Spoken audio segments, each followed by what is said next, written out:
In this story here, our protagonist wanted to be an adventurer, but he had no talent at all. Since he was rank F, he was only useful for carrying backpacks. Instead of being an adventurer, the guy was just a regular employee, working hard to earn minimum wage. He wanted to get strong and impress the girl he liked, and in the middle of an adventure, they ended up encountering the Demon King.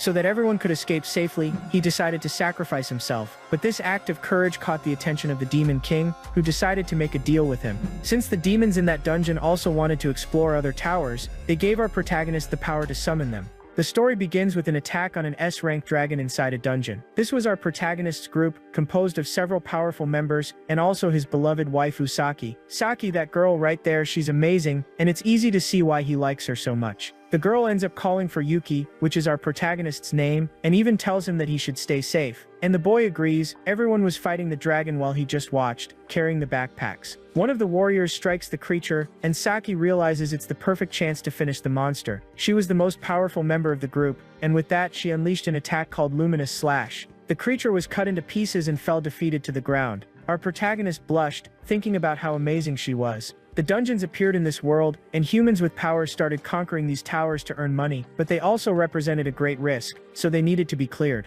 However, most adventurers only hunted monsters to make some cash. Only a few adventurers became heroes to clear these towers, and while he was distracted by Saki's beauty, someone ended up pushing his backpack.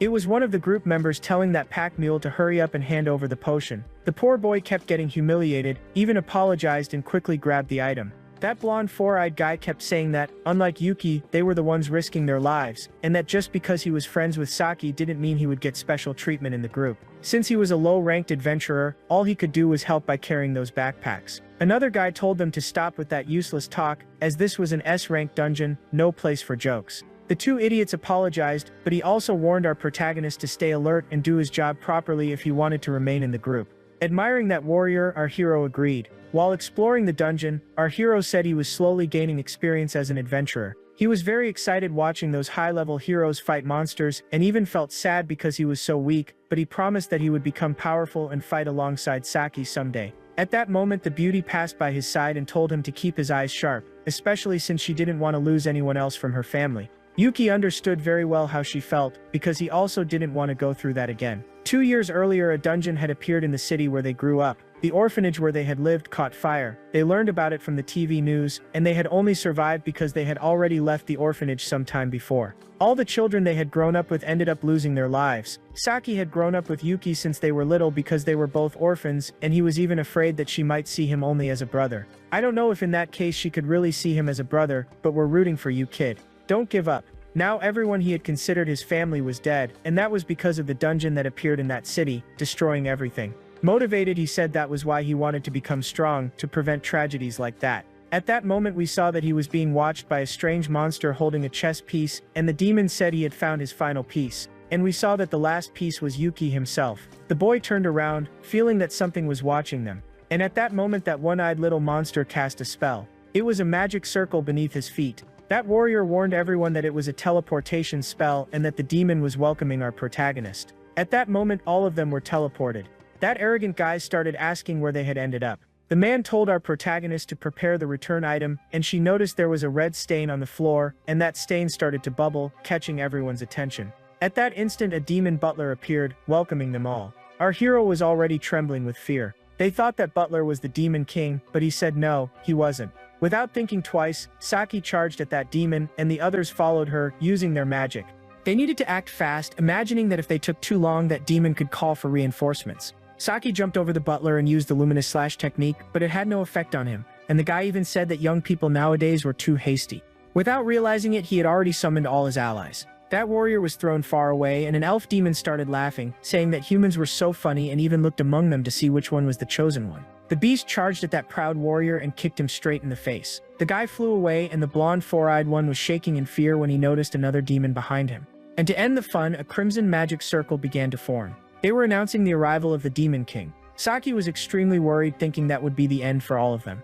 This can't be happening. I need to save Saki. She has to get out of here alive. The man was rising from the ground and no one could react properly because of the fear. All the monsters bowed before the king, and after emerging, he began cracking his knuckles. That warrior knew that if things continued like this, they would be annihilated. That's why he needed an opening. But the power of that Dark Lord was too high. Our hero was paralyzed. He didn't know what he could do to help Saki. He only wanted to help the beauty, the others could fend for themselves. That's why he needed to act quickly to prevent that tragedy from happening again. He threw his backpack on the ground and immediately searched for a necessary item. And that item was the return item. He would do anything to make sure Saki got out alive. He pulled the trigger and at that instant the magic began to activate. He told Saki she would return through that teleportation magic. That way the golden magic circle began to glow. Holding a sword in his hands, he told the Demon King that he would face him. At this moment he farmed massive respect, guys, because he was offering himself as a sacrifice so that Saki could live. Laughing, the Demon King found that very amusing. The other companions said that this pack mule was insane and Saki already wanted to run to save her friend. However, that warrior grabbed the girl and even used the light steps technique to throw her as far as possible because he knew that if they stayed there everyone would be defeated. Smiling, he told Saki that he was doing whatever it took to ensure her survival. This is the greatest example of manliness from a protagonist, guys. This one earned my respect. The guy was a beast, the girl kept screaming in despair, and the man appeared right in front of our hero and landed a powerful punch to his stomach. The Lord asked what that insignificant human was planning. The countdown was almost over and laughing he said it was obvious. What he was planning was to buy time.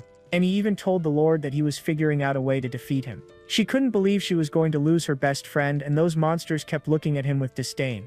In a farewell tone he said that it didn't matter whether he lived or died, what mattered was that he would save Saki. That warrior said goodbye to Yuki and thus the magic activated and all of them were teleported out of the dungeon. The girl tried to jump out of the magic circle to reach her friend but it was too late and he said goodbye to her. The girl looked like she was about to say something really important, but there wasn't enough time and they all disappeared. Mocking him, the Lord asked Yuki if that was how he planned to defeat him. The boy said that he could never ever defeat the Dark Lord since he was a low-ranked adventurer and also told all the monsters that all he truly wanted was to save his companions. He felt bad for leaving Saki alone but he would feel even worse if she died. Laughing, the Lord found that very interesting. Looking at the boy, he said that humans were indeed peculiar creatures. And extending his hand he suggested making a deal with the boy. What? You want to make a deal with me? Yes, exactly. Join forces with us and together we can conquer other dungeons. But why, monster? Why would you want to do something like that? The Lord said that they were constantly being invaded by humans. Yes, exactly. We do this to stop monsters from harming people outside the dungeons. It's humans who invade them, and in the end it's the dungeon monsters who suffer the most, and he used as an example the dragon that our hero's group had defeated. Yuki knew that this dungeon was S rank and was still under investigation since people didn't know who the main boss was. Then the Lord said that to strengthen the dungeon they needed to acquire more power. He couldn't allow his companions to suffer at the hands of humans. Upon hearing that, our protagonist remembered very well what had happened to the orphanage where he grew up and realized that the monsters were also victims of humans. He even asked the Lord what he desired when he said he wanted to conquer other dungeons. The Lord said he was willing to destroy other dungeons so that his own could survive. Yuki understood that the Lord was doing this to protect those he considered his family, and he remembered Saki. So he agreed to make that deal with the Lord as long as he didn't kill other humans. The Lord said he was only proposing that deal to the boy because monsters couldn't leave their dungeons in the traditional way. But the boy kept saying that he couldn't trust a demon, and the Lord said that if he didn't accept he would be killed. Right there, what he was afraid of was ending up becoming a machine made to destroy humans. If he didn't want to make the deal, maybe one day he would become strong enough to avenge his own death. Or maybe the demon would grow so powerful that he could destroy the entire world. He was cornered and didn't know whether he should make that deal or not. However, he ended up agreeing. He shook the Lord's hand saying that he would make the contract as long as it didn't harm other humans. But he wasn't doing that to help humans, he was doing it to help Saki because he wanted to see her again. The monsters laughed, saying they were satisfied with his decision and that from that day on the boy would be their ally.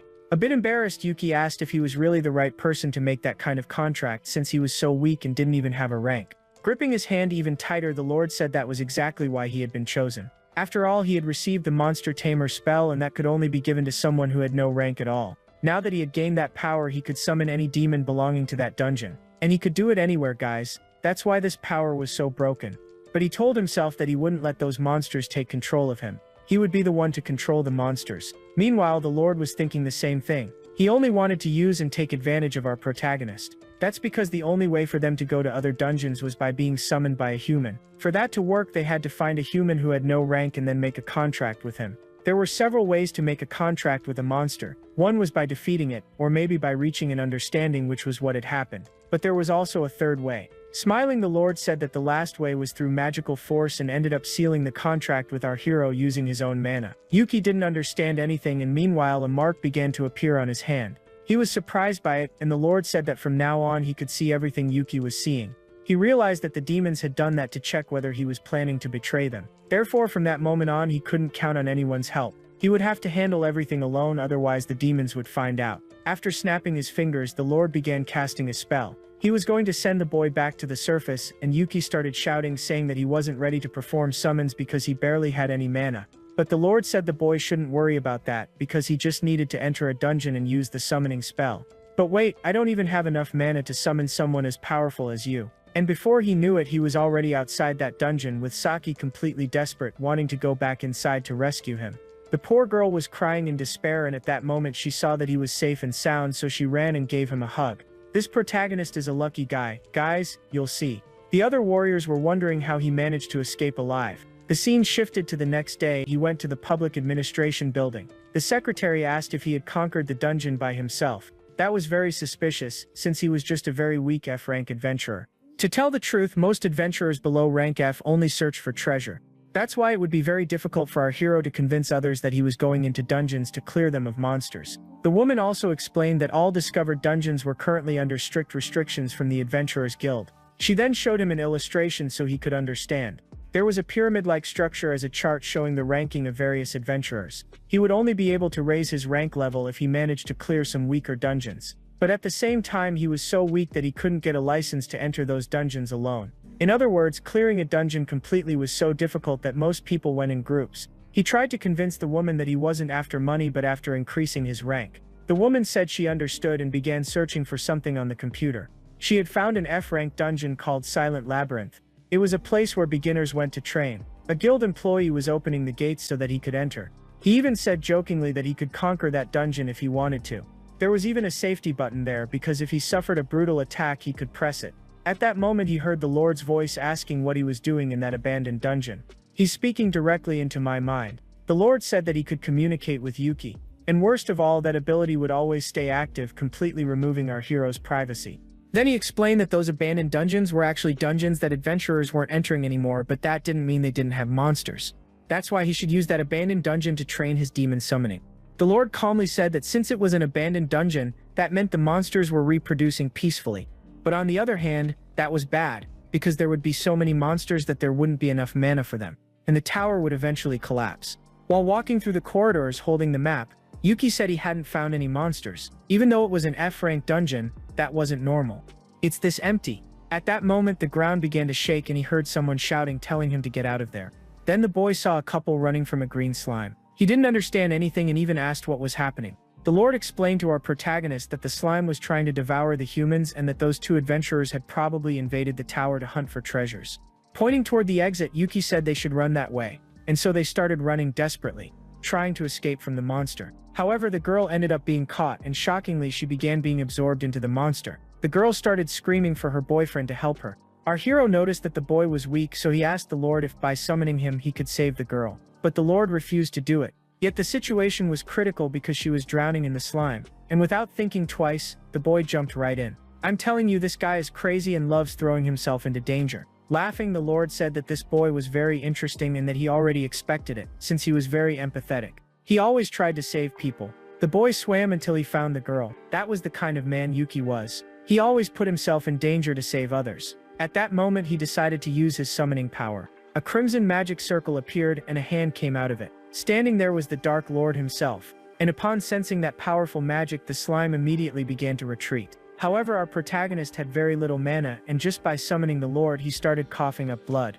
He felt as if his entire body were burning from the inside. The Lord said that the boy shouldn't have summoned him. That was because the boy was far too weak. And at that moment he decided to eliminate the slime by unleashing a burst of power. He said that he would teach the boy how to control his mana and even placed the spell on Yuki's hand. Then he released another burst of power himself, called Chaotic Wolf of Dawn. The power was so strong that it exploded the slime, turning it into fireworks. The girl was completely stunned, and his attack was so powerful that it destroyed the entire dungeon. The tower was reduced to ruins. He asked the blonde boy if he was okay, but the boy shouted that the one who wasn't okay was actually Yuki. Looking at his own hands, he felt an intense pain and immediately fainted. The only thing he remembered was the couple calling his name before he collapsed to the ground. A few days passed and he went to the Endless Abyss dungeon, which was led by the Demon Lord. He showed his new credential and had been promoted from rank F to rank E. He even said that it was very humiliating having to be carried on a stretcher back to the guild to recover. But the Lord said that he shouldn't look so grim. He should celebrate. Celebrate what, man? I can't even summon you properly.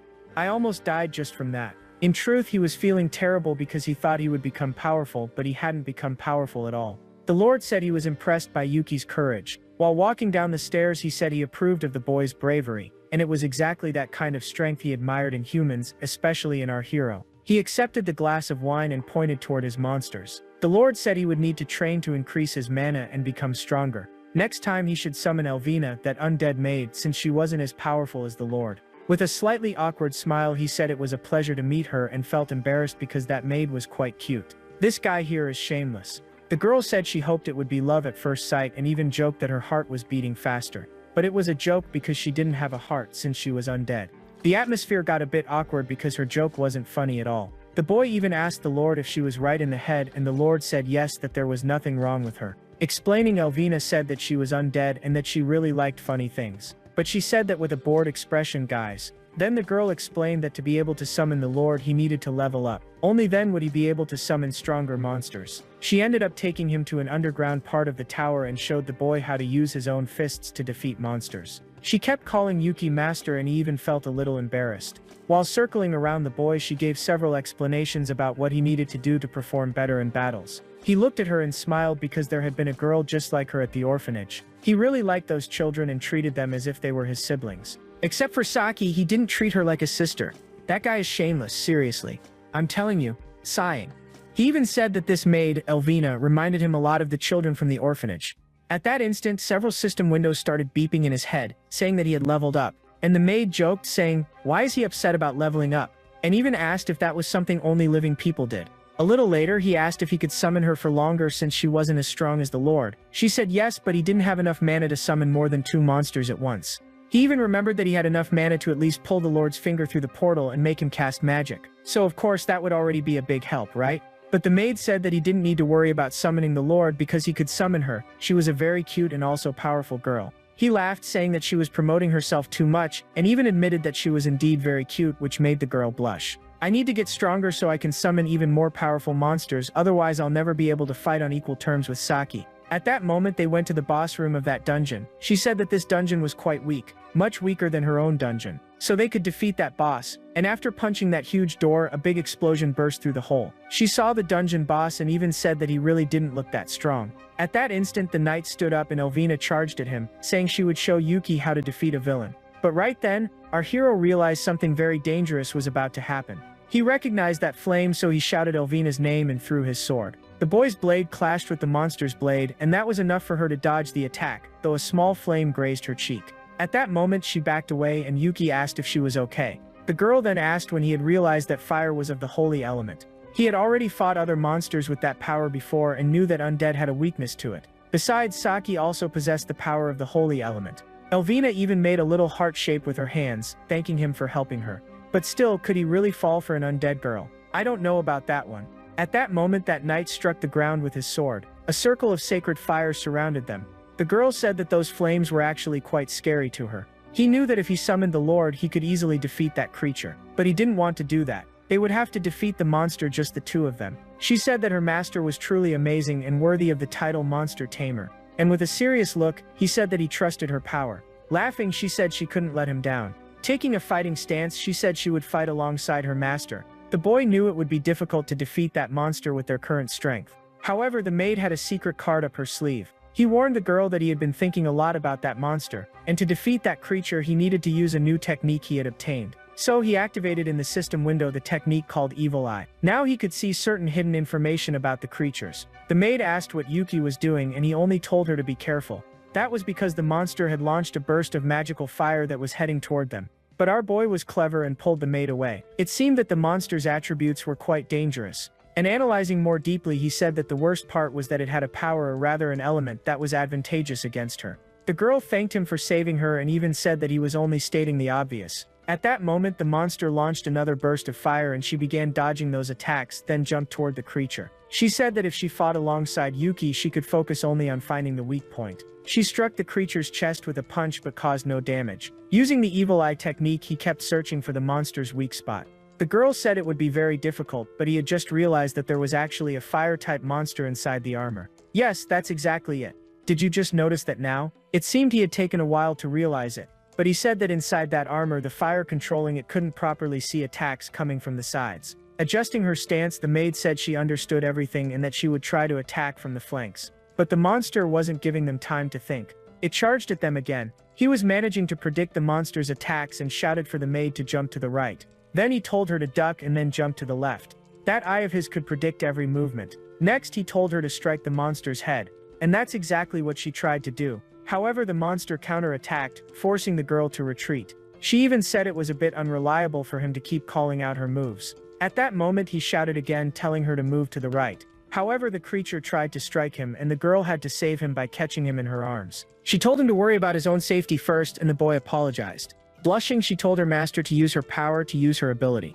What do you mean? A status window appeared saying that he could use the skill Wild Maid. She said that since he was a monster tamer, he could use the abilities of all the monsters he could summon. He had done that before with the Demon King's power, but he had gotten very sick afterward. The girl said she would lend him a bit of her power so that he could combine it with his ability to see the future and defeat that monster. She even made a cute face saying she couldn't wait for him to use her power. With that, he agreed and said he would execute that monster with the next attack. The knight unleashed several sacred slashes and she dodged to the right while distracting the monster. He was trying to charge his power and meanwhile she kept drawing the monster's attention. At that moment he began absorbing mana. The girl's power was flowing directly into his body. He fell to the ground and began coughing up blood as his body was too weak. But he stood up and shouted for her not to worry about him. And meanwhile he kept calling out directions for her to dodge. At that moment he felt her ability had overtaken his body, but he transferred all the mana to her so the girl could deliver the final blow. That's exactly what she did, kicking the monster and sending it flying to the other side of the dungeon. The impact was so strong that the creature was knocked unconscious. Almost dead, the boy said that they had done it. She told him he had done very well using her ability. And in a cute way, Elvina said that she would take her leave and bid him farewell. Wait girl, I can barely stand up. He tried to summon her again so she could carry him, but he couldn't. A few hours later he managed to return to the Demon King's dungeon. And he even expressed his gratitude since the king had helped him. The Lord said it was very good to see him again and was glad he hadn't died.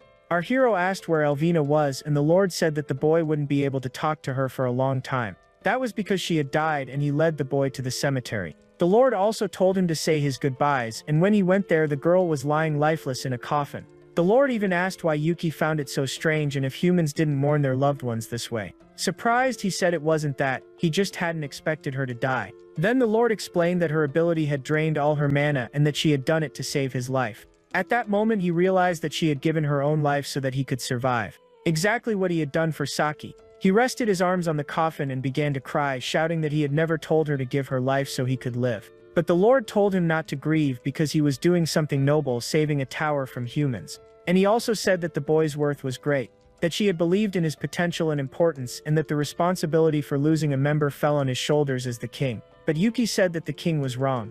The blame was entirely his. He was the one who should have saved her since he was the monster tamer. He even remembered the little girl at the orphanage who looked very similar to Elvina. And that was exactly why he couldn't keep being weak, because people would keep dying around him. The Lord said that was why he needed to become stronger. Yuki asked what he needed to do to get stronger and even questioned if there was any monster capable of resurrecting Elvina, but the Lord said there wasn't and that they couldn't bring other monsters back to life. Well, actually there was a way, and that gave Yuki hope. A girl appeared telling the Lord not to be so cruel to the newbie. That was me, and she was the one capable of resurrecting Elvina. She even joked, saying that the Lord liked saying mean things to newcomers. At that moment he used his technique to see information about that woman. She introduced herself as me and she was the head maid.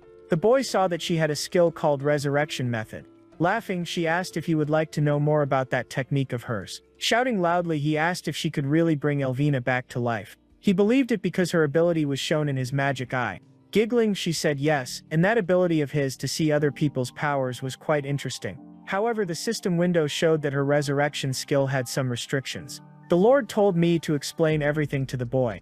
The girl said she was responsible for taking care of everyone in the dungeon, and she also performed a kind of backup resurrection. Hearing that, the boy didn't understand a thing, so she used as an example the dragon they had killed and said that she made sure they didn't die permanently. That's why she performed a resurrection spell. Well, if that's the case and you can bring someone back, then please resurrect Elvina. But the maid said that wasn't how things worked because her ability required an enormous amount of mana. She even waved her hands saying that if she resurrected Elvina now it could cause a major catastrophe. The amount of mana needed to resurrect someone like Elvina was equivalent to an entire tower. Does that mean Elvina is really that strong? According to May, maybe she exaggerated a bit, but several floors of the tower would still be required to bring the maid back. He understood that if the tower got smaller, it would be much easier for humans to invade the Demon King's chamber. That's why she couldn't just go around resurrecting such powerful beings. Wait a second, so wouldn't it be easier if you just kept storing mana and resurrected someone when they died? Wouldn't that be simpler? She said yes, but she couldn't resurrect someone if that person's mana had been completely extinguished. And mana took 10 days to disappear completely. And since many beings died inside the tower, she couldn't store enough mana to keep resurrecting everyone. Laughing, she said she had another idea. He just needed to clear a dungeon for them and use the mana from that place. He was shocked by that idea because he never imagined it could actually work. The Lord explained that their plan from the beginning was exactly that, to clear enemy dungeons and absorb their mana. However, she explained that those F-rank dungeons he kept entering didn't have enough mana. May also said that the other demons disagreed with resurrecting other demons. They were against resurrection because they believed it only caused demons to suffer, dying over and over again. But our hero was determined to save that girl. The Lord even tried to warn him that it would be reckless to enter other dungeons alone since he was still weak. He agreed that it was indeed dangerous, but he hadn't thought of another way to become stronger quickly, so he had no choice. Besides, he was brave, and that was why the Lord had decided to make a contract with him. The king looked at our hero and said that was exactly right. That red mark appeared again and out of it came the butler, and the king said that this butler would train the boy. Looking at Yuki kindly, the butler agreed, saying he would make him much stronger. He remembered that this guy had managed to block one of Saki's attacks with ease. May commented in the background that the butler was extremely powerful and that his name was Vincent. The Lord said that the butler didn't really agree with allying with humans, but he would still leave Yuki under his care for the next few days so that the boy could become stronger. The man turned and told our hero to follow him, and Yuki started running, shouting for him to wait. All cheerful, May said she hoped the boy would grow stronger within 10 days so they could gather enough mana to resurrect Elvina. But the Lord said that May should follow the two of them. That was because Vincent could kill Yuki since he was completely against allying with humans. The head maid placed her hand on her face and sighed. And meanwhile, Vincent created a magic portal, and so they went to the deepest parts of the tower. Once there, our hero was amazed as the place was a luxurious castle. Vincent said that the Lord allowed one floor for each monster. And besides that, Yuki was the first human to set foot on that executive floor. Then Vincent began explaining how the floors worked and said that each one had its own boss. The butler stopped and Yuki asked if that was where they would train so he could get stronger. At that moment, the butler showed that he wasn't really fond of allying with humans, since humans grew stronger by stealing mana from demons. He told Yuki that in other words, humans only grew stronger by harming monsters. And that was why monsters hated adventurers so much. But since the boy had made a contract with the Lord, Vincent said he would respect that and thus begin the training. The man tossed a sword for the boy to hold, and he noticed that this item was far more powerful than the cheap little sword he had been using. Emanating his aura, Vincent said that he should begin the training. He also said that the boy should try to withstand his attacks, and then he started attacking right away. What's your problem? You start attacking right off the bat, and seriously, he said that if the boy wanted to save Elvina, he would have to gather as much power as possible. And so the man began slashing through the air, creating small explosions. The attacks were so fast that Yuki could barely predict them even with his magic eye. At that moment he began emanating a crimson aura around his own body. Our hero gripped the sword tightly, and the butler charged at him saying the boy should resist as much as possible to gain endurance. At that instant, Yuki managed to block the sword strike and shouted loudly at the butler, saying he was willing to give his life to save that girl. At that moment he activated the second stage of the evil eye. He could see all the butler's attributes and realized that Vincent's attacks were aimed at trying to kill him. If he didn't block those attacks, he would definitely be done for. And once again the old man charged at Yuki, dragging his sword along the ground. He tried to stab the boy, but Yuki dodged, only scratching his face. Next, Vincent landed several hits on Yuki, but each time the boy blocked with his sword. Even the old man was starting to be surprised as the boy seemed to be absorbing mana from that floor. At that moment Yuki felt confident and charged forward, and the butler blocked, saying that the boy was making a little progress. What do you mean a little progress? The butler said his decisions were too slow and kicked him in the stomach, adding that even though the boy's defense was good, his attacks were still inaccurate. And the training continued for many hours. Every time he tried to hit the butler, his attacks practically deflected on their own. That was because his accuracy was so low that the butler barely needed to make an effort to defend. Until finally Vincent managed to strike the boy. He was thrown far away and started coughing up blood. But the old man was slightly surprised. That was because the boy's endurance was abnormal. Yuki gave a small laugh, saying that he had managed to see Vincent's movements with his evil eye. He didn't just see the stats, he could also see the skills and even predict the future. With a look of disdain, Vincent said that wasn't enough. and once again the old man charged at the boy. The battle lasted for several hours until the old man once again began gathering that dark crimson aura. Yuki already knew that color of aura was extremely dangerous, so he crouched down trying to think of a quick strategy. Placing his hand over his eye, he said he should gather as much information as possible to save his own life. That was the technique called Blood Blade. The old man sighed and got ready. Yuki was trembling all over, and at that instant both of their blows clashed in the air. The butler had won, and Yuki lay on the ground, completely injured. Hours later he woke up startled. He looked to the side and saw the butler reading a book, who said that the boy had finally woken up. He had spent many hours sleeping, trying to recover, and at that moment he remembered the end of the battle. He had almost died and would have, if not for May, who had used her spells to heal him. Meanwhile, Vincent was thinking about that last strategy the boy had used when he tried to copy the butler's own technique. He stroked his beard, saying that this boy was much more interesting than he had imagined. After fully recovering, the butler took him to a slightly more suitable training ground, and upon opening the door he found himself face to face with several monsters. That caught Yuki by surprise. The butler said there might be some monsters there, so he should handle them freely. Drawing his sword, Yuki said he hadn't expected to get used to this so quickly, and with his eyes shining he said he was ready for training. He thought he was going to fight all those monsters, but that wasn't what was happening. He put on formal clothes and started serving the monsters their afternoon tea. The butler was teaching our hero how to treat others with excellence. Moreover, he was supposed to be a refined man and not waste food. Besides, he had to learn to control his whole body, the butler kept saying. Our hero thought it was a waste of time and that he wouldn't get any stronger from this. But he ended up realizing that this tower had many different monsters, and all of them could be summoned by him.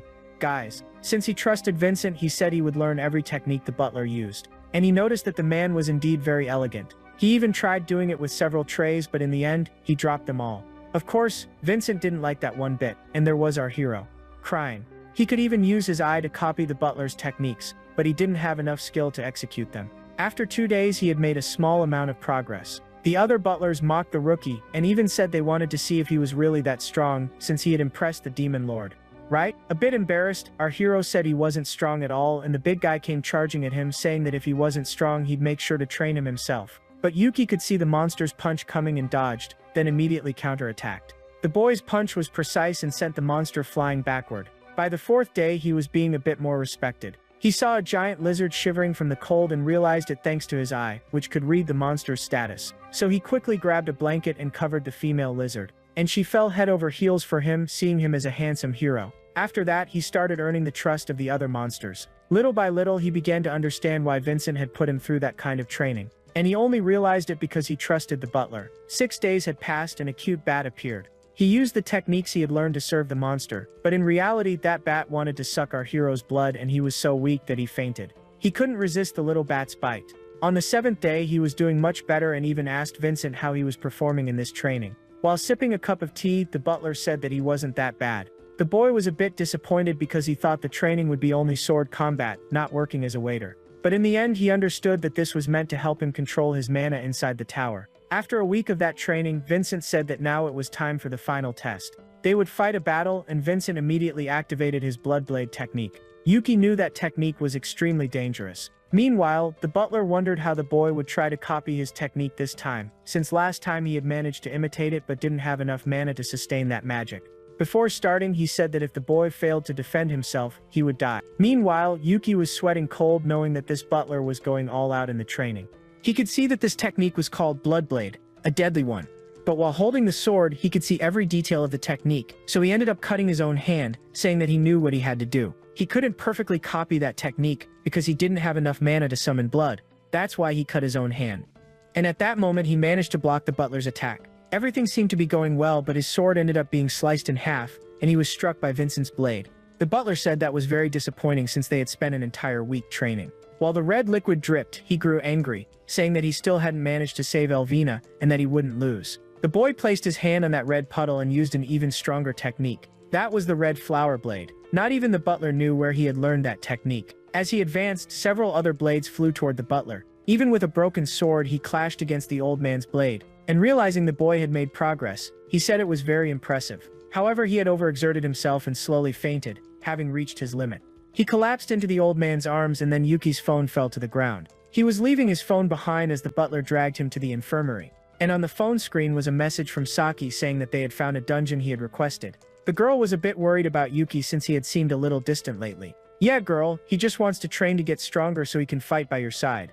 This guy's the last romantic left on Earth. The dungeon she had discovered was a B-class dungeon, and its boss was still unknown. The next day, he told the Demon King that he would enter a B-rank dungeon to gather mana from that place in order to resurrect Elvina. The Lord was surprised, saying that he had indeed grown stronger. Vincent said that the boy still wasn't at his ideal strength, but even so, he had managed to develop a decent sword technique. However, the Lord wanted to know if he could really clear a B-rank dungeon. To be honest, he wasn't going there to do everything alone. He was basically going as support, just like the last time he had entered a dungeon like that. Curious, the Lord asked who he was planning to clear the dungeon with, and he ended up mentioning the group of adventurers he planned to join, which surprised everyone. The scene shifted to the Adventurers Guild where he met Saki. The girl smiled brightly and even asked why he was holding a sword that looked so strong and if he had been training. The boy made up an excuse, stammering since he couldn't even speak properly to her. She said she was relieved he was okay since he had seemed a bit distant lately. At that moment, one of the adventurers called for Saki, telling her she should join them to raid a dungeon, but the girl said she wasn't interested in helping those guys. That was because she was already allied with Yuki, and the guys couldn't understand why she'd side with someone so weak. The girl explained to Yuki that those guys were leeches who only teamed up with high-ranking adventurers to take advantage of them. Mocking Yuki, they asked if he had at least reached rank A to be partnering with an S rank. But he said no, he was rank E, and even asked if that was a problem. Mocking him even more, those guys called him useless, and told Saki not to hang around with him, saying he'd only get in her way. The girl defended our protagonist, saying that he had managed to clear 2 dungeons on his own. He really had cleared 2 dungeons, guys, but not alone, right? He had done it using the demon's power. Hearing that, they all went silent, afraid to keep mocking him. The leader of those guys got angry, since his goal was to use them to clear dungeons and level up.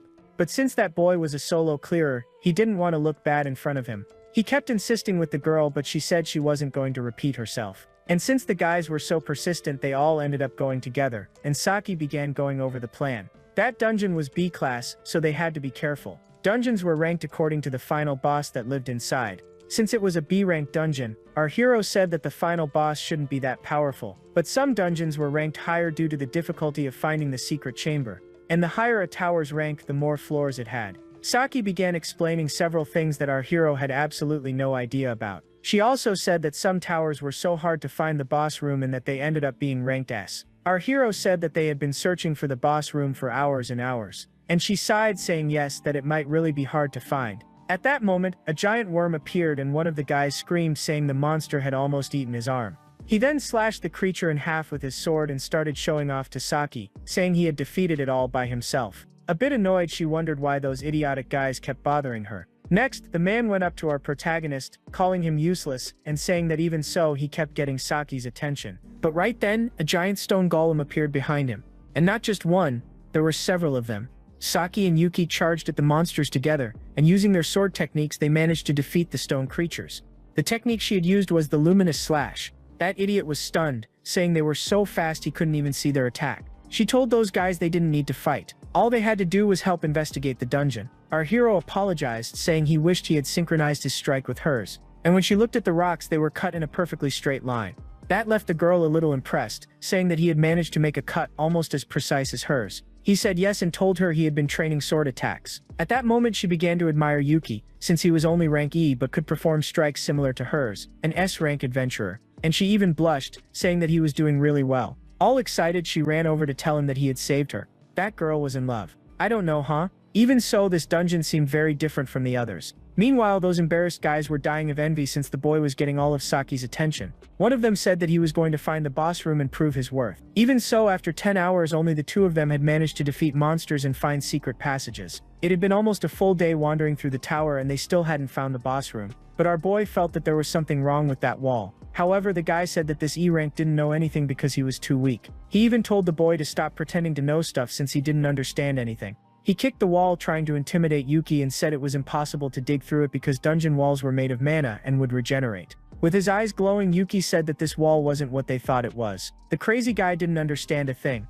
Using the power of the evil eye, Yuki began to see traits within the wall, and that was something he only saw when he looked at monsters. So he asked Saki to strike it, and that's exactly what she did. At the exact spot where she hit, the wall shattered and she shouted loudly for everyone to enter through that hole in the wall. And when they went inside, they were shocked. That was because there was a gigantic stone golem there. The extra guy was terrified, asking why there was such a huge golem right outside. Then Saki explained that in fact that entire monster was the dungeon. They didn't need to search for the monster because the dungeon itself was the monster. The man was stunned, asking how that could be possible. And Saki said it was because the ranking of that dungeon wasn't B rank. Yuki confirmed, saying that they had probably misranked the tower since no one had ever managed to find the boss room. Dungeons that were that big were nearly impossible to locate the boss room in, and that's why they often ended up with the wrong rank. Sometimes the monster would stay motionless, and Saki said that it was very likely that this dungeon was actually A rank. But thinking further, she said that maybe it was even becoming an S rank dungeon. They decided to take some photos to send to the guild so they could investigate more and learn about it. Since that monster basically was the dungeon, it didn't attack, it symbolized the tower's power. But of course, the two of them still found that a bit suspicious. And when they walked around the gigantic stone golem, they saw a floating castle in the distance. The man asked Saki if they weren't going to attack that golem. She said no, that it wasn't necessary. But the man kept insisting that they should attack the monster and destroy the tower first. A bit annoyed, she told him to stop being stubborn since he hadn't helped at all so far. She also said that dungeons weren't just places that produced resources for adventurers to raid and steal treasures. Dungeon monsters had clear strategy and intelligence, and Yuki knew that some of them even had feelings. They were saying that guys because they thought most dungeon monsters were basically wild beasts that couldn't think. After taking some photos, he said that he had already sent them to the Adventurers Guild. Now that the investigation was done, they could head to that castle to defeat the tower's boss. She told the other three to return through the portal to stay safe and not get in the way. And our hero said that he would stay by her side to help her. She was a bit surprised and blushed. And looking at her, he realized that this was the chance to fight by her side, something he had always wanted. She sweetly said that she would really need his skills and everyone she knew. He was the most suitable person to be her partner. Yeah, my boy, you could propose to her after that one. She even grabbed him by the clothes and said that this time they'd go home together. He wasn't to leave her behind just like he had done before. The boy agreed, thinking that he couldn't lose his companions anymore. Now that he was stronger, he wouldn't let anyone die in his hands again. But at that moment, the girl picked him up in her arms. Ah no, my boy, don't let her do that. What an embarrassing scene. And so she flew toward the castle.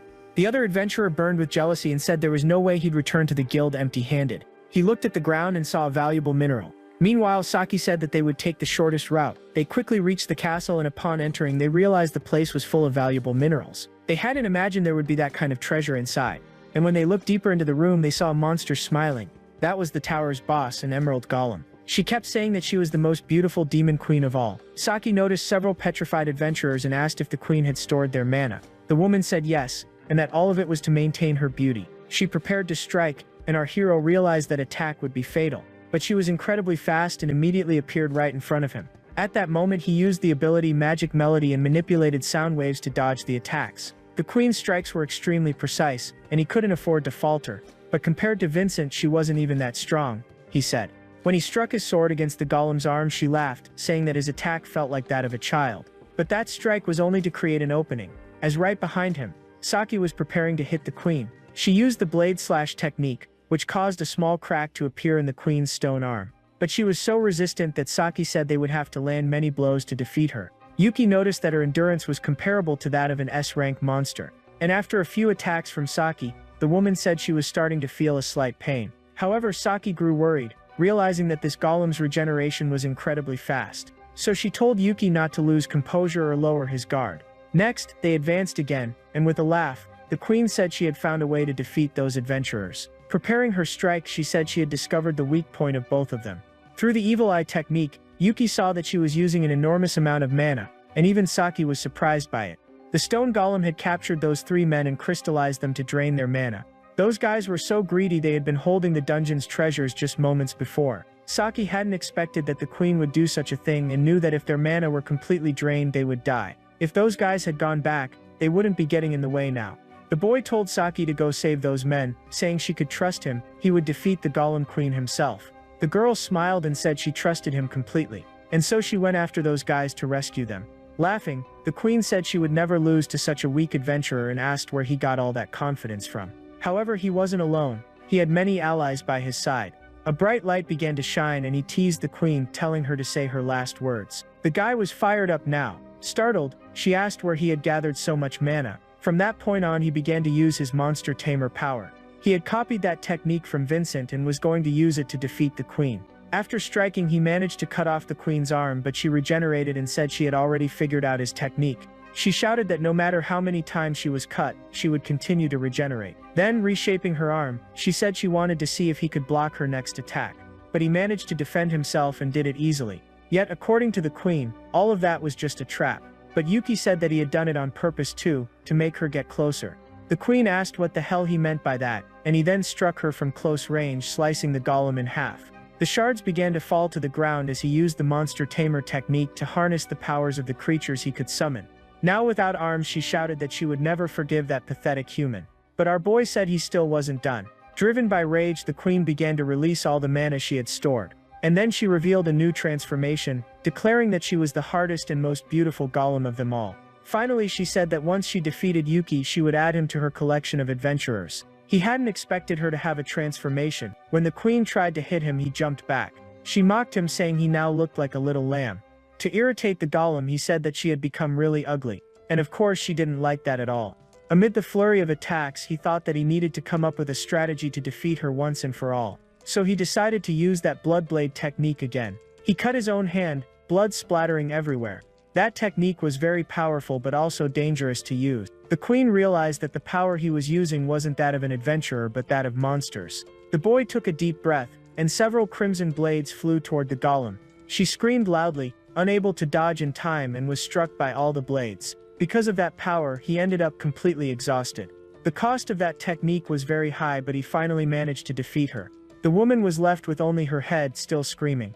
And in a final attempt to kill the boy, she regenerated part of her body and tried to strike him from behind. But the guy was bold and said he had already predicted all of her moves. He even asked why the woman insisted on fighting him when she had already been defeated. Shouting loudly, the queen said she refused to be eliminated by a low-level adventurer. A portal appeared near the protagonist. He was performing a summoning and ended up calling forth that cute little bat. All of this so the bat could gather the mana from that dungeon. Then he returned to the Demon King's dungeon and explained that he had stored the mana from that dungeon inside the bat so it could be used to resurrect Elvina. The most interesting thing was that this little bat could accumulate an absurd amount of mana. It was also explained that the bat could restore a person's health by transferring the mana it had stored back into the injured person. He even came up with the idea of always carrying a bat with him so it could heal him during battles. Vincent said that was a good idea since there could be moments when his life would be at risk. The boy realized that this ability was extremely overpowered, and the Lord said that he would basically turn into a vampire if he kept using techniques like that. Turning to the bat, he said he needed to be careful because during training it had almost drained all of his mana and nearly killed him.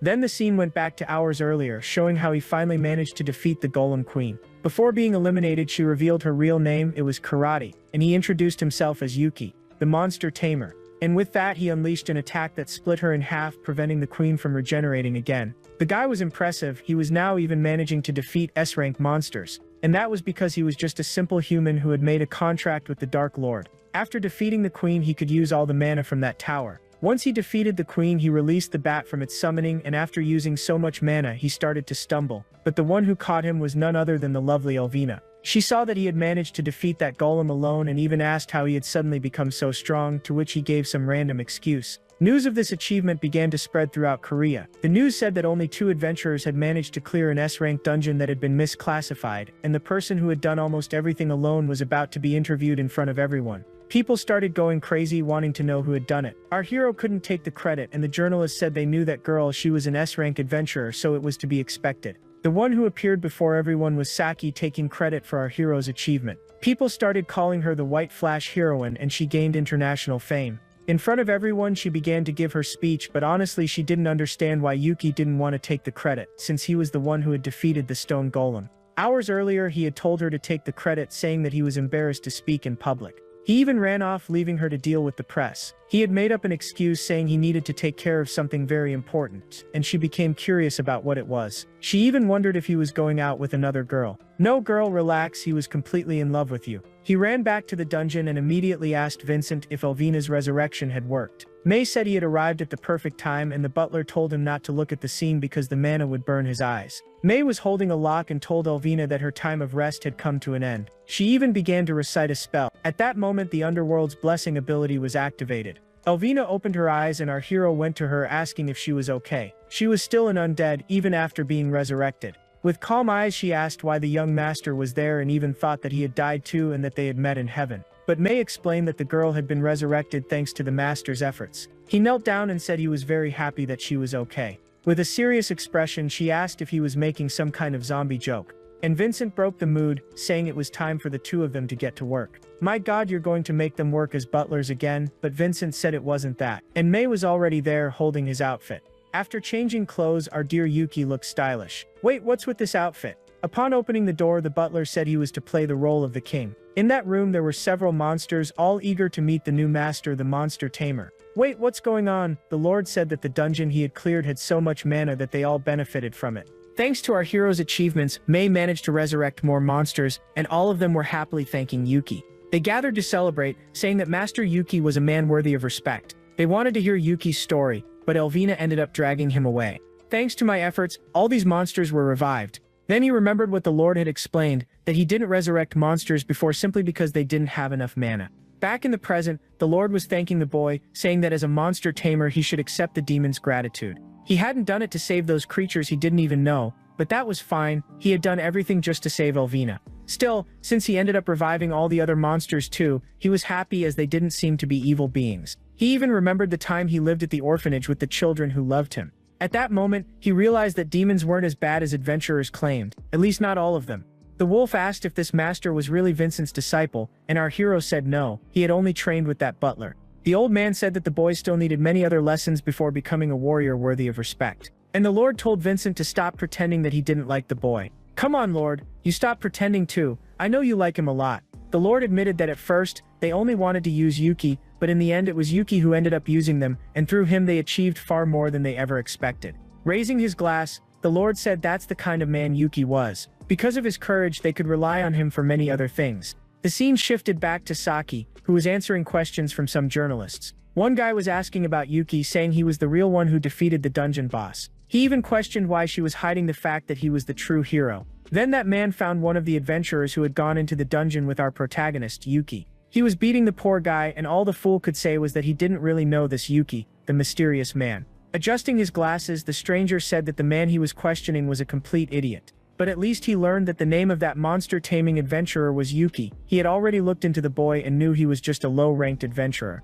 The cowardly adventurer said he had nothing to do with Yuki or Saki, but the mysterious mage didn't care. He cast a fire spell and killed the adventurer on the spot. We still didn't know why, but that man was hunting our protagonist. The scene then returned to Yuki. He was holding a bouquet of flowers. It had been a while since he had left the dungeons to take a walk through the city. He had even gotten used to spending time with monsters. After a long time, he decided to visit the cemetery to honor his siblings who had passed away. It was a memorial for the Great Collapse, dedicated to the people who died during the appearance of the Great Ascent dungeon. It served as a reminder of those who lost their lives that day. And every time he thought of the people from the orphanage, he felt sad. That was why he had become a dungeon cleaner, to make sure that never happened again. At that moment he noticed someone else there, and when he approached, he thought it was Saki, but it was actually that mysterious mage. He said his name was Zipper and that he had come looking for Yuki. Wait a minute, man, have we met before? Yuki asked. The man said he was only there to observe the boy, leaving Yuki completely uneasy. He said he knew perfectly well that Yuki was the one who had defeated the stone golem dungeon boss, and asked if he was also involved in the other dungeon cleansings. Yuki grew tense. No one knew his true power, the ability to summon monsters. He even wondered if this man had discovered that back then. He had asked Saki to cover for him so no one would find out he was the true hero. So he said he was only a helper and that his partner, Saki, was the one who actually defeated the monster.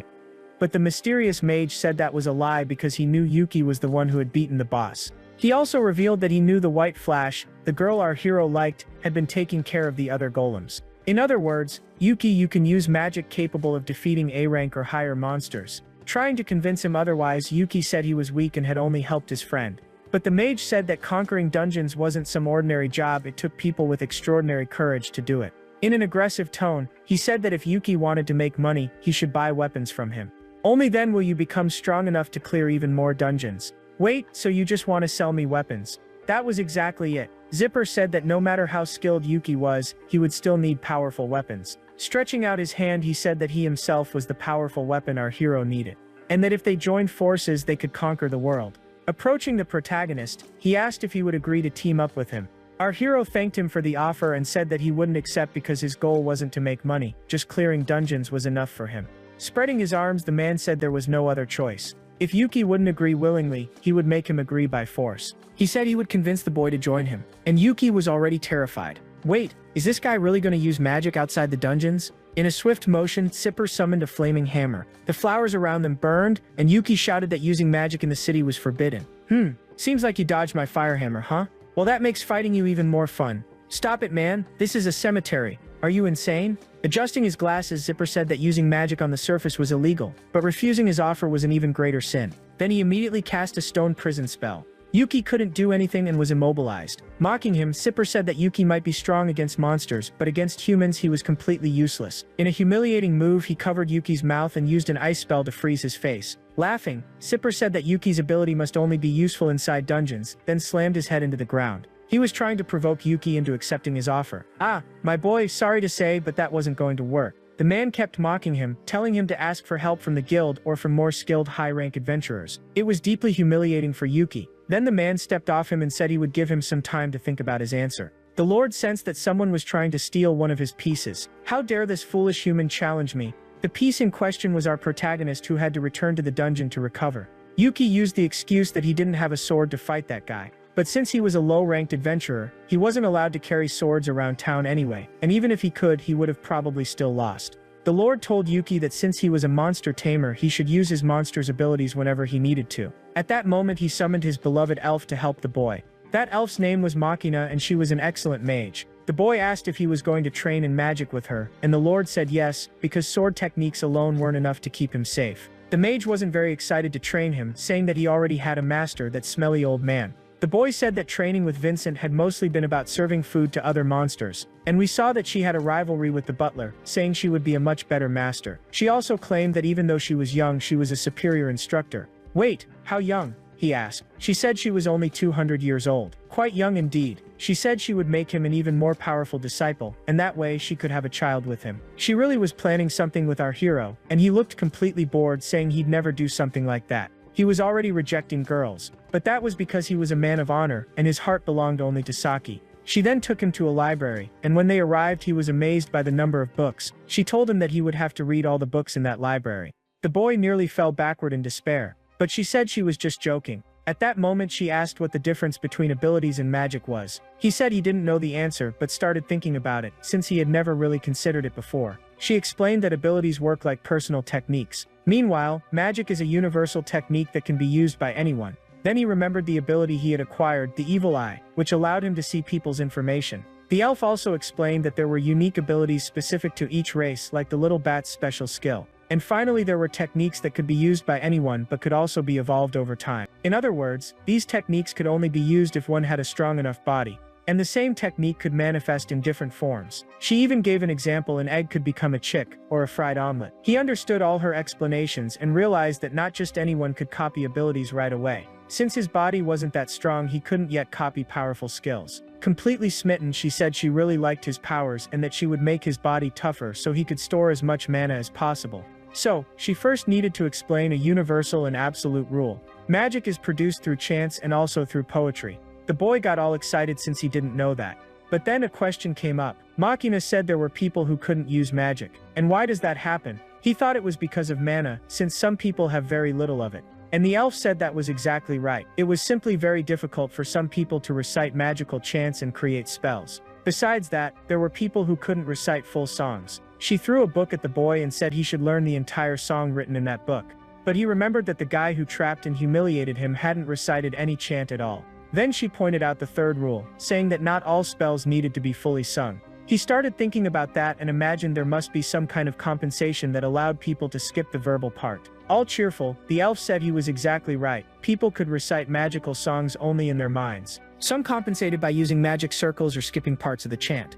The good thing about magic was that you could improvise it in many different ways. And the girl demonstrated this by conjuring a fire hammer without saying a single word. That was a silent casting done by visualizing the magic circulations in her mind. I know it might sound a bit confusing, guys, but it made sense. She explained that all basic spells didn't necessarily need chants, so he thought that he could use either magic circles or songs. And the more complex the chant, the stronger the spell would be. The elf said that now he should try creating his own magic. He could do that in several ways, by shaping mana or creating magic circles and songs. He was amazed that she asked him to do something that seemed so hard, but Machina explained that it wasn't as difficult as he imagined, and even demonstrated how she could tame fire with ease. Picking up the book, he got excited, saying he would learn it quickly since he understood how it worked. but his master snatched the book from his hands. She said that even if he memorized every song in that book, he still wouldn't be able to cast any spells because he didn't understand what each verse meant. My god, that's true. And worst of all, I can't even pronounce this magic language properly. Unlike humans, elves had plenty of time to fully learn magical songs. At that moment, she used a spell that extracted the content from all the books. He didn't understand what that was for. Suddenly, the entire library began to change shape. Then Makina explained that this spell simulated and externalized the book's contents so he could learn more easily.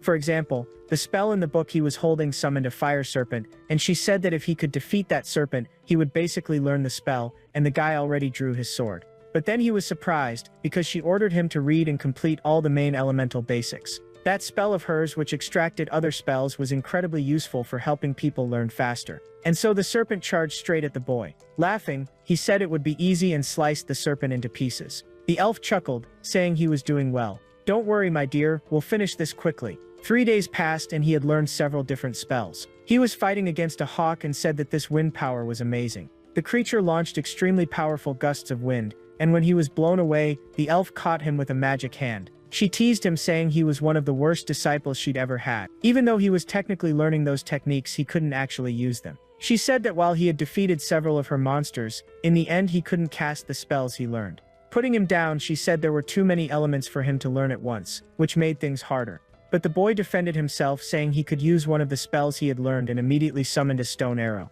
When he fired it, the arrow fell just 1 meter away. He went there to check if his eyes were deceiving him, and the elf laughed in the background. Yeah guys, it looked like our protagonist wasn't very talented at magic. Chuckling, she said he couldn't recite the words correctly. He could skip a few lines of the verses, but in his case he couldn't fill in the gaps with compensations like she had explained earlier. He was totally discouraged, saying that at this rate he would never defeat Sipper, that mage who had humiliated him. Besides lacking reaction time, he couldn't cast spells properly because his mana was too weak. But the elf said that maybe it was just because they hadn't yet trained with the element he was most attuned to, and then pushed him with a gust of wind. Feeling motivated, he said that was true. Maybe he was good at some specific element. He even kept wondering if Sipper had some kind of elemental weakness. The scene shifted to a campsite inside a dungeon. That guy was looking for our protagonist since it had been a few days since he last appeared on the surface. But his companions said they didn't know any boy named Yuki. Then they remembered someone who used to be part of the White Flashes group and even mentioned that this Yuki guy was just a bag carrier. Wait a minute, until a few weeks ago he was only carrying backpacks and now he was clearing dungeons by himself. One of the adventurers asked Mage Sipper what they should do, and the man said that for now they didn't need to do anything. While they were debating whether to keep hunting for Yuki, something happened. The ground began to shake and suddenly a giant worm burst from below them. Everyone started screaming in panic as the worm lunged towards Sipper. The mage simply pointed his finger and unleashed an extremely powerful blast of fire. He defeated the creature effortlessly. The others said that Sipper was incredibly strong. If this guy is just an A-rank mage, imagine how powerful an S-rank must be. That's right, folks. He was only an A-rank mage and was already insanely powerful. He told his group that S-rank dungeons were far more dangerous, but they could earn a lot more money by invading them. As they walked, they encountered another group. It was a B-class team, and the mage said they were too weak. He said he wasn't helping these people, he was only hunting Yuki. The scene returned to the library, and the elf said that her first disciple was a failure. We saw Yuki completely defeated on the floor, saying that he had no talent at all. Truly, magic wasn't for everyone. Makina said he was a hopeless case since he couldn't even use basic spells properly. He thought the training hadn't been entirely useless because at least he'd gained some knowledge, saying he'd manage with what he had learned. Manage? You really think you understand anything about magic after all this? She asked. He said he had learned the spells, he just couldn't use them. But the elf stepped closer, saying that his training had only just begun since he hadn't truly learned anything yet. At first she was excited, thinking the training would be easy. But after seeing how untalented he was, she decided to push him harder, and she wouldn't let him give up. What do you mean, push harder? He asked. Pointing her finger at him, she said she couldn't lose to that old butler, and that she'd be an even better teacher. Since he couldn't use normal magic, he would have to create his own rules to cast perfect spells. The next step was figuring out how to use magic since he couldn't do it through conventional means. If I can't use spells by the existing rules, how am I supposed to create my own? He asked. Winking, she said she had a plan. First, he needed to use pure instinct to move his mana and rewrite the world around him. Rewrite the world around me? How do I do that? She explained that fire magic was usually focused on offense, and then she demonstrated by casting a water spell, saying that water magic was generally focused on healing. At that moment, the scene shifted back to the mage Zipper. He said he had found the tower where our protagonist was hiding and used magic to track him down. The mage girl demonstrated that water magic could also work as a locator and showed that she could see Zipper inside the tower. She got excited saying that man was following her disciple. After unlocking a magical seal, she told Yuki that this time he wasn't allowed to rely on his summons, he had to solve this battle using magic. He remembered that fiery magic circle that had been used for teleportation, but this time the elf used a water circle.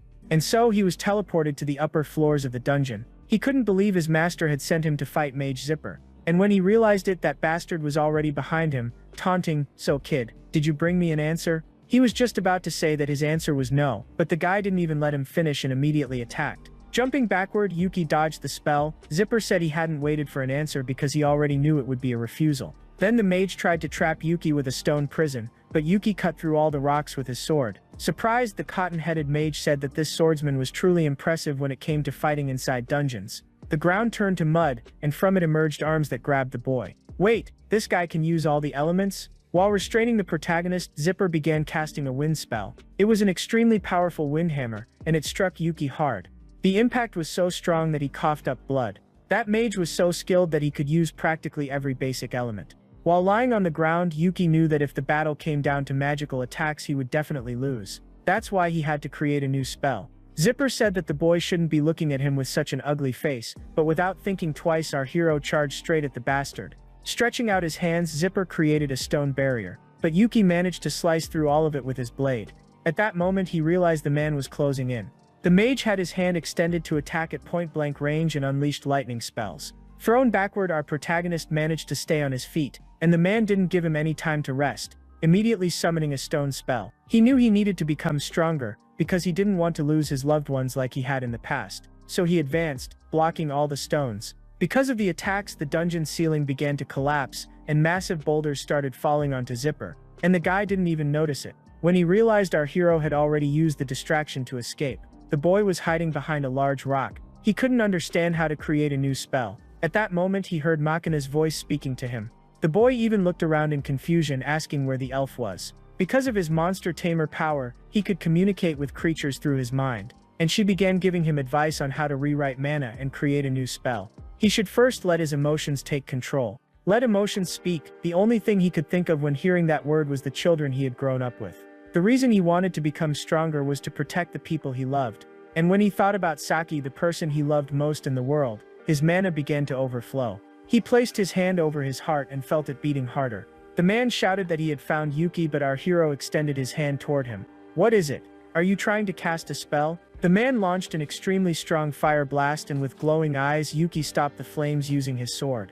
The man didn't understand what was happening, but something caught his attention. Machina had always said that Yuki was a hopeless student when it came to learning magic, but after seeing what he had done, she admitted he'd had a great idea. He had created a counterspell. All of it was thanks to the emotion he carried. The guy was basically the Asta of Black Clover, and that shield of his negated any kind of magic cast at him.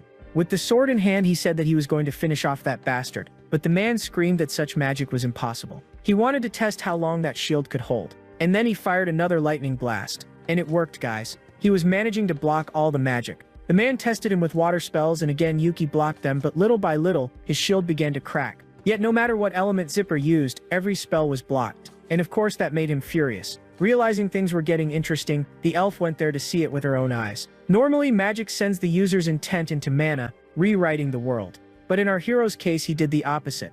That's why he ended up nullifying magic. The girl laughed, saying he could call that spell empty magic. Zipper got angry, saying that seemed impossible. He had never seen anything like it before. So he decided to try breaking that shield using his most powerful attack. He unleashed all the elements at once. Our hero knew that if he only stayed on defense, it wouldn't work. So he created another spell, a void sword. That sword nullified magic, and he cut through all those spells. The cotton-headed mage screamed, finding it unbelievable. The man was in total shock. Meanwhile, Machina kept laughing, saying that her apprentice had truly learned something. Now that he had both a shield and a weapon, he began to advance. The mage cast walls of ice and wind, but none of them were enough to stop the boy. While in midair, he prepared to strike his enemy. The man shouted, calling the boy a damn brat. In desperation, he unleashed a wave of fire, but our hero blocked it with his spell-nullifying shield. Zipper realized that his mana was running out and that he wouldn't be able to defeat the boy. And this was Yuki's perfect chance to end the fight. He prepared to deliver the final blow, using his Thousand Blades technique. I bet not even Wi-Fi could pass through that moment. Yuki was already right next to him, and the mage couldn't block in time, so in desperation he cast a barrier spell. That interrupted Yuki's strike, and when he tried to hit him again, Zipper was thrown backward. "I thought you'd hit yourself just to dodge that attack." Trying to flee, Zipper said that next time he would definitely defeat the boy, and then flew away. Just making the guy retreat was already good enough. But Makina said he couldn't let that bastard escape, because otherwise the butler would mock her, saying she hadn't trained her apprentice well. Looking at his hand, he said that he had a plan B in case of an emergency. And he even asked the elf if everything was okay, as he was going to perform a summoning. Zipper was trying to flee, badly injured, and at that moment he felt something coming toward him. When he turned around, he realized it was a dark energy. It was a purple fire spell that was consuming him.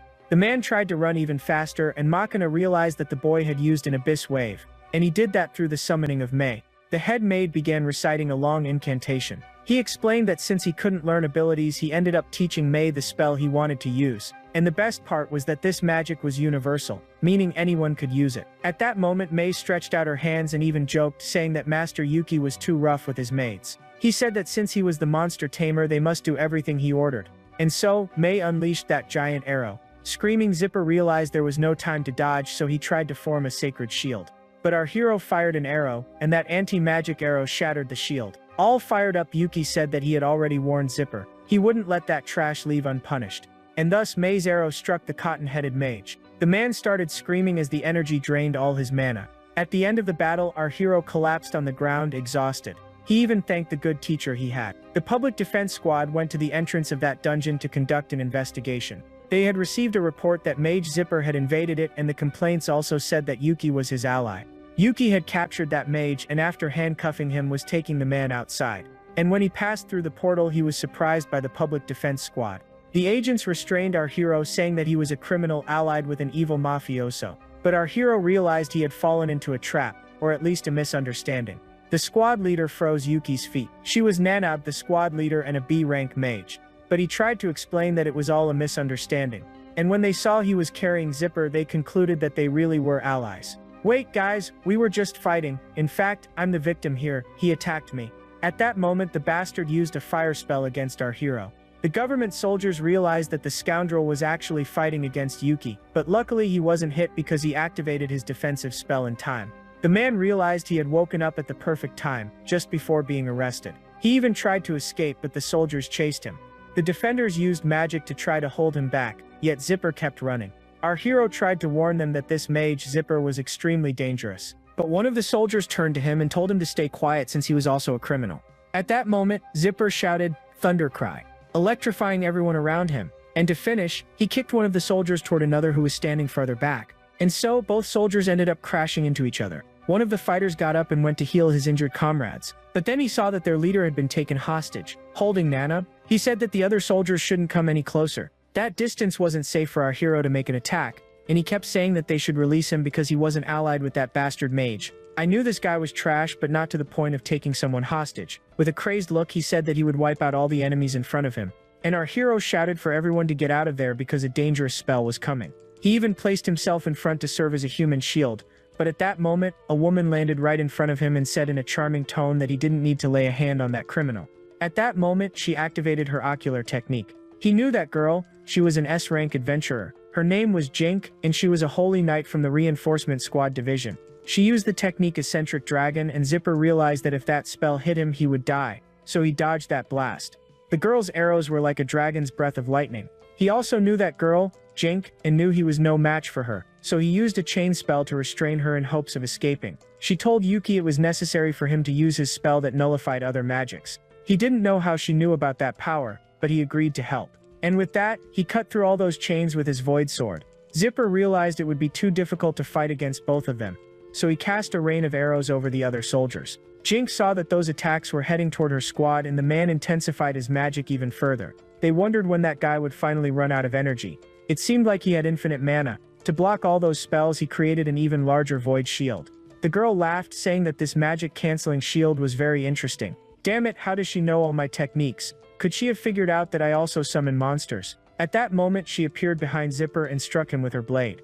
At that moment, all the soldiers rushed forward to try to capture the criminal. She said that his fighting ability had been weakened because he had already fought before and even thanked Yuki for his help, saying that he was essential. The boy asked how she knew about his spells and whether it was because of her ocular power.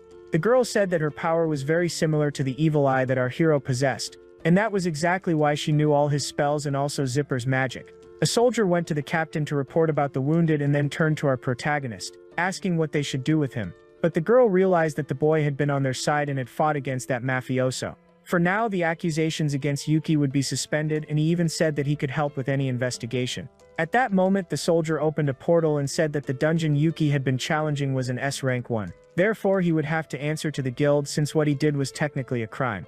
The boy was surprised that they had discovered that. Come on, did you really think you could enter a dungeon and no one would find out? He had entered other S-rank dungeons before, but he was always accompanied by more powerful adventurers. The soldier said that entering such a strong dungeon alone was a rule violation. The captain said she believed that Yuki was strong enough to handle S-rank dungeons, and with a mischievous smile she proposed making a deal. Extending her hand, she invited him to help clean a dungeon. She wanted to monitor our hero to see how strong he really was. At that moment, he realized he wouldn't get a single day off. She said that as the captain she could decide what kind of punishment he would receive. And his punishment would be to assist her since she wanted to see how his monster taming ability worked. And the only thing he could think about was what kind of monster he should summon to keep people from finding out the truth. Back in the Demon Lord's dungeon, he explained everything that had happened and said that if they ever discovered he could summon intelligent beings like demons, he would be doomed. He even thought that the only creature he could safely summon was that little bat, but it kept draining his mana. Then the Lord told him to talk to Task, who was that beast-like monster. He had seen Task a few times before, and that guy was responsible for handling other monsters. The Lord also explained that Task was a specialist. In other words, he managed the collective of other monsters. So our hero went to meet him. After training with Machina, now he would train with Task. The man was all excited, saying that now it was his turn to be the master. Yuki immediately asked if he knew of any monster that didn't talk so he could summon it. And the guy seemed to really admire Yuki, saying that he had always wanted to train him. He was even wagging his tail with excitement. At that moment, he grabbed our hero, saying that he was Wild Task, and his specialty was studying monsters and that he would teach the protagonist everything about them. He asked our hero what he thought monsters were, and Yuki said they were just creatures that lived in dungeons, but Task said that wasn't quite right. Monsters were beings that lived off mana. Yuki said that humans also sought mana all the time, so they should be called monsters too. Making a heart shape with his hands, Task said that was exactly it. That's why he and the master were practically the same. So our protagonist began comparing himself to the other demons, thinking that maybe they really were the same species, and now that they were of the same kind they would get along just fine. That's what Task said, leaving our hero unamused. But the strange thing was that monsters came in many different species, Yuki noted. But to the demons, that didn't matter at all. What mattered to them was something else. They didn't care about species as long as they lived in the same dungeon. Their true enemies were monsters from other towers. So you don't really care about affiliation or species, huh? You consider everyone living in the same tower part of the same family.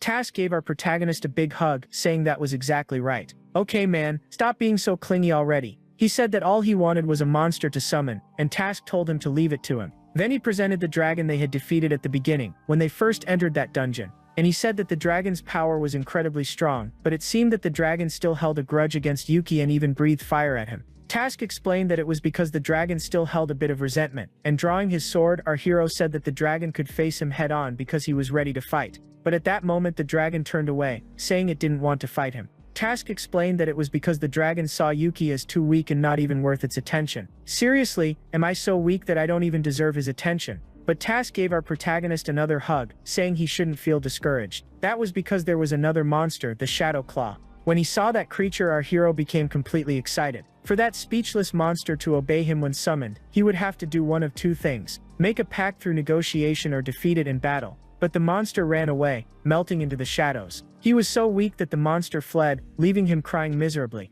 Task said it was because our hero had too little mana, and that was why they looked down on him. Intelligent monsters could respect others through willpower, but the ones that weren't as smart only acknowledged strength, and our hero thought that was really annoying. But Task said he would help him with that. Since he was a chimera, he knew almost everything about monsters. At that moment he began to change shape, and our hero found it incredible. Task had turned into that same shadow beast. After merging with the shadow of the first creature, he went there to hunt it down. After biting that monster, he began dragging it back. That Task was quite the character. Of course, the beast wasn't happy about that at all. After returning to his original form, he told Yuki to fight the creature to earn its respect. At that moment, he used his evil eye and managed to predict where the next attack would come from.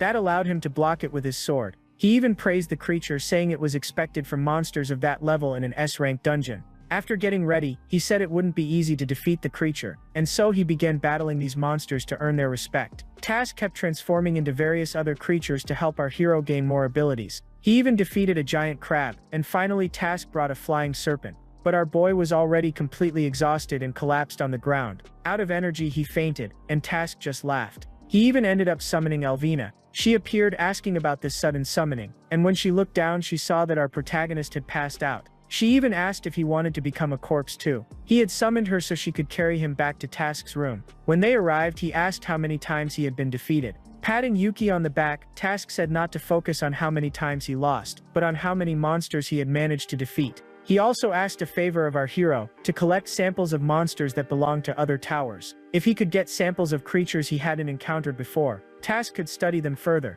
That was because his wish was to one day uncover every monster that made up his being, since he was a chimera. That was why he had such high hopes of helping our hero become stronger and stronger. Smiling, Yuki agreed to help Task. Shaking the boy's hand, Task said he was counting on him. After fighting various creatures, Yuki began wondering which one he should choose to summon. Task even said he could pick any monster since they were all strong, but our hero had another plan in mind. Pointing his hand at Task, he said he wanted to try something different. At the public safety department, they had found a dungeon that posed a threat. It was a 4-floor B-rank tower, and its boss was a giant spider. The time limit to clear that dungeon was 1 week, and they assigned our hero to the mission. He would accompany a soldier to prove that he could clear a dungeon on his own. As soon as they arrived, he told the soldier that he was ready. The man didn't have much faith in Yuki, since he was only an E-rank adventurer, but even so, the mission letter bore the captain's approval. He didn't know why, but that girl trusted this so-called weakling.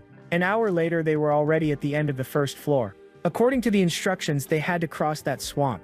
And the strangest thing of all was that the floor seemed completely empty. At that moment, several spears were thrown, and our hero managed to dodge them. Some strange monsters had launched those spears at him. He shouted for the soldier to fall back. It was a group of demon apes. And worst of all, those monsters acted in packs. They all charged toward the boy, and with a grin he prepared to summon. The soldier was curious to see what kind of ability a monster tamer possessed. And at that moment, the boy summoned the Shadow Claw. The monster was incredibly powerful and wiped out several demon apes. He also ordered his beast to eliminate as many monsters as possible. And that was exactly what the monster did. The soldier noticed that this monster, the Shadow Claw, was a rare creature seen only in high-level dungeons. Yuki was definitely not a weak adventurer like he had thought. Besides, he must have entered an S-rank dungeon to tame such a creature. He even remembered that his captain once fought S-rank monsters, but it wasn't easy at all. When they reached the 3rd floor, they found themselves in an ocean, and from it emerged a giant kraken. The soldier even wondered how he would deal with such a monster, since that shadow creature wouldn't work underwater. But our hero recalled the summon. Was he going to fight with his bare hands? And at that moment, he summoned another monster, that giant crab. Could he perform multiple summons? Then he ordered the monster to attack the kraken.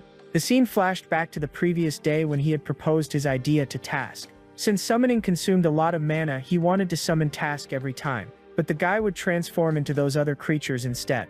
In other words, he would end up consuming much less mana since he would summon the same creature multiple times, Task himself. The man said he had never tried that, but they could see if it worked. He even put on a maid outfit, saying that he could serve his master however he wished. And that was exactly what they did, since Task could transform into any monster. Besides, he would also be able to collect samples from creatures more easily, which would benefit both sides. Task said his master was very smart for coming up with such a plan, and so Yuki proposed sealing the contract. "Master, you are a true monster charmer." Thus Task accepted, and they sealed a contract. Laughing, he said it was a shame he couldn't go around causing destruction in other towers. And back in the present, our hero was counting on him. It wasn't the real crab that was there, it was Task. And our hero trusted his companion 100%. He used the evil eye technique and told Task that the weak point was the monster's 3rd arm. Thus the crab charged forward and struck the vital point. Without much difficulty, our hero cleared the 3rd floor. And finally they reached the last one, the 4th floor, the lair of that giant spider. To get past the traps, he summoned the owl, which we already know was Task in disguise. He froze all those traps, and finally our protagonist activated his void shield. They discovered that the tower had far more than 4 floors and that the spider wasn't on that 4th one. The soldier even asked in the back how he knew so much, and he explained it was because of his eye. "Alright, I can already tell this guy is completely talented." At that moment, Yuki told the soldier to be careful, and a snake ended up biting him. He even defeated the creature by stabbing it with his staff. and then he summoned that flying serpent with healing powers. The little winged snake flew over and began healing the soldier, who thanked him. He explained that those snakes struck very silently, which was why the man hadn't managed to dodge in time. His contract with Task was working perfectly, allowing him to summon the Chimera in many different forms. Seeing how powerful our protagonist was, the soldier became emotional and even thanked Yuki for saving his life. Otherwise, he would have died from the poison. Removing his mask, he admitted that he had made a wrong judgment and even congratulated Yuki, saying he was an incredible adventurer, and praised him, adding that if he kept going at that pace he could clear the entire dungeon in a week. But our hero was planning to finish the cleanup today. And of course the soldier found that very strange. He hadn't expected that. What do you mean? I thought we were only going to explore up to the 4th floor. After seeing that our hero had enough power to go all the way to the end, he put his mask back on. He knew that if they encountered that spider it would probably be S rank, and even asked if Yuki was strong enough to defeat it. Our hero said yes and even explained that he had already figured out a strategy. He had trained extensively with Task on how to defeat that spider. Since the Chimera could transform into that giant spider, they had simulated that battle many times, and thus they finally reached the spider's nest. It truly was a special boss, and taking a combat stance he began analyzing the monster with his evil eye. The spider let out a loud scream and the soldier became worried. It seemed that this guy didn't trust Yuki 100%. They realized that the spider used its webs to control other monsters, and it had done this with several creatures. Little by little she began lowering the monsters to fight against Yuki, but our boy was prepared. The soldier thought that group was far too large. There were too many monsters for one adventurer to handle alone. At that moment he summoned the owl to escape that circus, and from above it seemed he was in trouble because of the dragon. But he let go of the owl, diving straight toward the creatures. The soldier shouted loudly, telling him to be careful since there would be no place to escape. But the boy was already ready and his hand began to glow. At that moment he summoned the crab again, and after landing it crushed all the monsters, leaving the soldier stunned. Only the larger monsters remained. But the soldier said that if the spider kept summoning monsters one after another, Yuki's mana would eventually run out. He released the crab and summoned another monster. The one who appeared was the Shadow Claw, which bit into that minotaur. He knew he had to take out one monster at a time. That was because they had simulated this kind of battle many times before. Task had mentioned that the spider's special ability was to control other monsters like puppets. But there was a catch: when Task transformed into other creatures, he could only use half of their power. Thinking about that, our hero began to meditate on another strategy. He even thought that the best option was to allow himself to be caught, because once he was closer to the spider he could analyze how her powers worked. Task, transformed into the spider, said that she could control other monsters even if they were unconscious. And when they're conscious, can she control them with full accuracy? Task said no, explaining that if the monsters were conscious she would lose some control, and when they woke up she would briefly lose command over them. And in that he saw a chance to attack. Back in the present he was surrounded by monsters. He had learned from Task that these non-speaking creatures attacked purely by instinct, just like the dragon had. The Kraken's tentacles reached toward Yuki and he jumped to dodge them, then used his blade to cut the webs that were controlling them. He knew this was the moment when the spider would try to control him, and that's exactly what she did, throwing her webs at him. Since he had trained many times he knew exactly the distance her threads could reach. With the Shadow Claw by his side he could go on the offensive. Secretly, Shadow Claw had gone ahead and cut several threads, causing the Krakens to move strangely. With his eyes glowing, he said this was the right moment. He summoned the serpent and it flew over, healing the Krakens so they could recover from the spider's venom-induced trance. The tower's boss began to scream, losing control over her monsters. He said that she could only control the creatures with full precision when they were unconscious, and that's why she began to lose control of them. In desperation, the monsters themselves started attacking the spider, and since she no longer had the strength to resist, she fell. The impact was very strong. He even told Task, who was on his shoulder, to get ready because the Krakens were charging at them. And that's exactly what happened. But Task transformed into the crab and blocked the attacks. Our hero jumped high into the air. He knew this was the perfect chance to finish off the spider, and so he charged forward with all his might, using the Thousand Blades technique. The attack was incredible, slicing the monster into many pieces. Task even raised a claw, showing that he too had defeated a monster. Thus, the mission was complete. They had cleared the tower. The soldier was astonished, realizing that Yuki controlled not only his own monsters but also the enemies. "This Yuki, he's a true monster tamer," said the soldier. The man even told our hero that he would update his rank, but our hero said it wasn't necessary. But the soldier insisted, saying that he had the power not just to clear this dungeon but many others as well. It would be a waste not to make him rank up. Upon hearing that, he got all excited and thanked him. And that's how we wrap up this story. If you enjoyed this tale, comment Monster Tamer. Every time you leave a comment, YouTube understands that our channel is relevant and recommends it to more people. I'll leave 2 videos from the channel here that I'm sure you'll like. There's another one about summoning that came out this week. I'm sure this story will get you hooked. It's really good, guys. Seriously, I'll be waiting for you there. That's it for now. Thanks and see you next time, everyone.